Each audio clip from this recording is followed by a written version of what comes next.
nga mga gugma ko, tayo na naman magluluto ng ulam. So ayun, ang ating lulutuin guys ay ginisang sayote.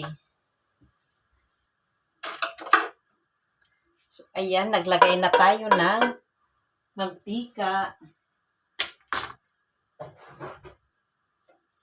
So ayan ang magiging rekado guys, yung bawang, sibuyas, kamatis at luya.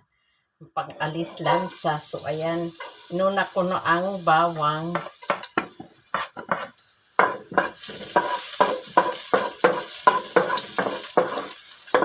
Ginisang sayote with chicken. So ayan, isunod natin ang loya.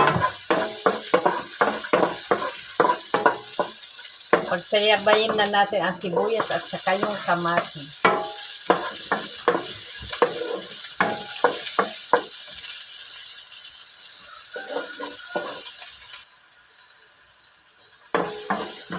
Ilagay na natin guys yung chicken. Yung pangsasahog natin.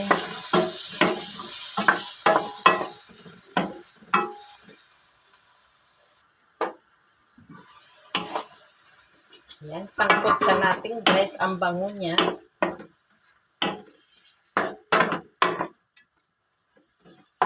So, lagyan natin guys ng kaunting tuyo. Ito ay pangpakulay lamang.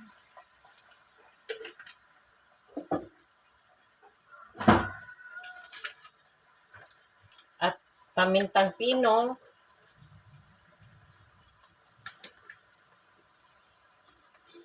Siyempre, lagyan natin ng kaunting asin.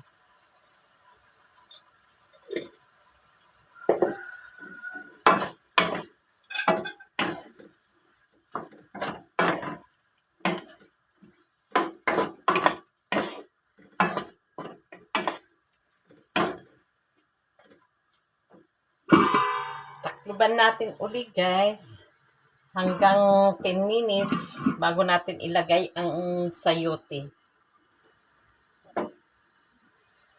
So, ayan. Hindi tayo naglagay guys ng tubig. Ayan ay sarili niyang tubig. Sariling sabaw yan. Nagkatas siya. So, ayan, atin na ilagay itong sayote.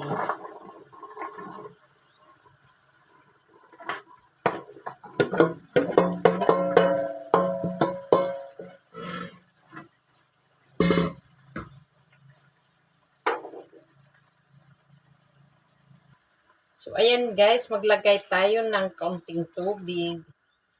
Lulutuin pa natin yung sayote.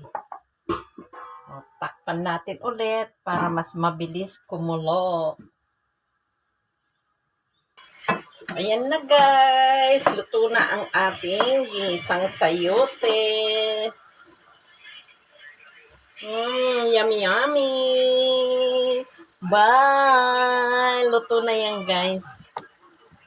Ginisang sayote with chicken.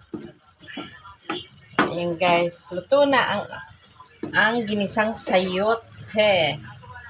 So, bye! God bless! Hanggang sa muli guys. Babus! Patayin na natin at malalasak ang gulay.